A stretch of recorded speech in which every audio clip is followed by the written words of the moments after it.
हाय। आज की important video शुरू करने से पहले एक बहुत ही इम्पोर्टेंट मैसेज। अब ड्यू डेट्स और अपडेट की चिंता से हो जाएं बिल्कुल मुक्त, क्योंकि टैक्स गपशप लाया है आप सभी के लिए और आपके क्लाइंट्स के लिए ड्यू डेट और अपडेट रिमाइंडर, जिससे आप जान सकते हैं उस मंथ की सभी इंपॉर्टेंट ड्यू डेट्स और अपडेट, वो भी अपने लोगो और बिजनेस डिटेल के साथ, जो कि आपकी ड्यू डेट को याद रखने की चिंता से तो दूर करेगा ही, साथ ही साथ आप अपने क्लाइंट्स या फिर प्रोस्पेक्टिव क्लाइंट्स को भी रिमाइंड करा सकते हैं upcoming due dates by sharing it through social media platform जैसे कि WhatsApp, LinkedIn, Telegram, Twitter, Instagram, जो कि हमारे बिजनेस को भी ग्रो करेगा, वो भी मल्टीपल टाइम्स। तो देर किस बात की है, आज ही नीचे दिए गए नंबर पे कॉल कीजिए और सब्सक्राइब करें और हो जाइए आज से ड्यू डेट और अपडेट की चिंता से कंप्लीटली फ्री। इस बार आईटीआर फाइलिंग में कुछ ऐसे केसेस आए जहां पे हमें क्लैरिफिकेशन देनी पड़ी। केसेस कुछ इस तरीके से थे कि वो लोग कहते हैं कि यार हमारी तो इनकम जो है वो एक्सीड ही नहीं करती, तो हमें आईटीआर फाइलिंग मैंडेटरी नहीं है। यार अब जो है इनकम टैक्स फाइलिंग सिर्फ इनकम बेस पे नहीं रही है। ये मैं पहले भी जो है काफी जनों को एडवाइस भी कर चुके हैं कि अब जो है वो सिर्फ इनकम बेसिस पे नहीं है, और भी फैक्टर जो है उसमें ऐड हो चुके हैं। वो सारे फैक्टर भी अगर लेवी होते हैं तो हमें आईटीआर फाइलिंग मैंडेटरी है।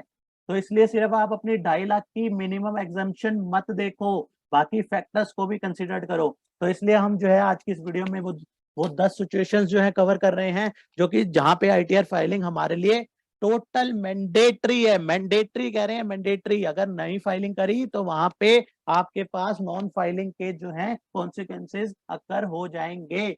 सिर्फ पहली वाली कंडीशन मत लेके चलो, if your total income exceeding basic exemption limit of 2.5 lakh रुपए, तो ये सिर्फ पहली है, राइट। सिर्फ इनकम पार्ट मत देखो। अब सेकंड कंडीशन को एक बार दोबारा रिवाइज करते हैं। If you have any asset outside India, right, आपकी कोई एसेट पड़ी है बाहर, तो वहां पे भी आईटीआर फाइलिंग मैंडेटरी है। If you have deposit more than 1 crore in bank account, तो भी आपके लिए आईटीआर फाइलिंग मैंडेटरी है। इफ यू इनकर 2 lakh on foreign travel, right, ये केसेस भी हो सकते हैं कई बार कि आपने यार जोड़ा अच्छे से, और कहा यार चलो यार इस बार एक टूर मार के आते हैं, तो वहां पे जाके 2 लाख से ऊपर का खर्चा हो गया, तो उस साल में आपके लिए आईटीआर मैंडेटरी हो गई।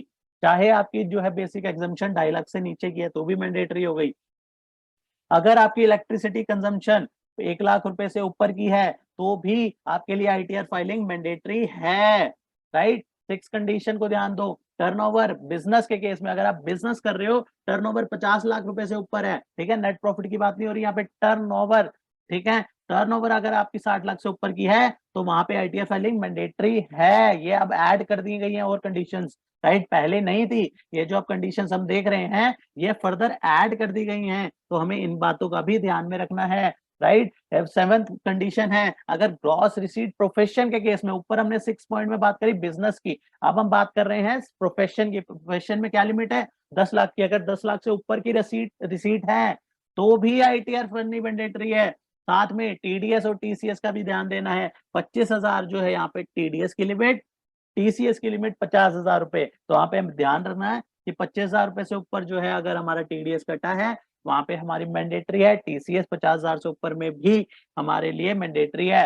Last but not the least, if the deposit in the saving count is 50 lakh और मोर, अगर 50 लाख से ऊपर जो है वहां पे डिपॉजिट करे हैं, तो हमें जो है वहां पे भी आईटीआर फाइलिंग मैंडेटरी है। तो ये हमारी जनरल कंडीशन है। सीनियर सिटीजन के केस में कुछ रियायत दी है, लेकिन अदरवाइज हमें जो है ये 10 कंडीशन में से कहीं भी फॉल करते हैं हम, तो हमारे को आईटीआर जो है मैंडेटरी फाइल करनी है, राइट। आई थिंक अब ये सिचुएशन जो है क्लियर रहेंगी। तो प्लीज आप ये जो है इस तरीके से मत लेके चलना कि एग्जाम्पशन हमारी इनकम जो है कम है, इसलिए सिर्फ अब इनकम वाली बात नहीं रही है। आईटीआर में सारे फैक्टर जो है हमें ध्यान में रखने हैं।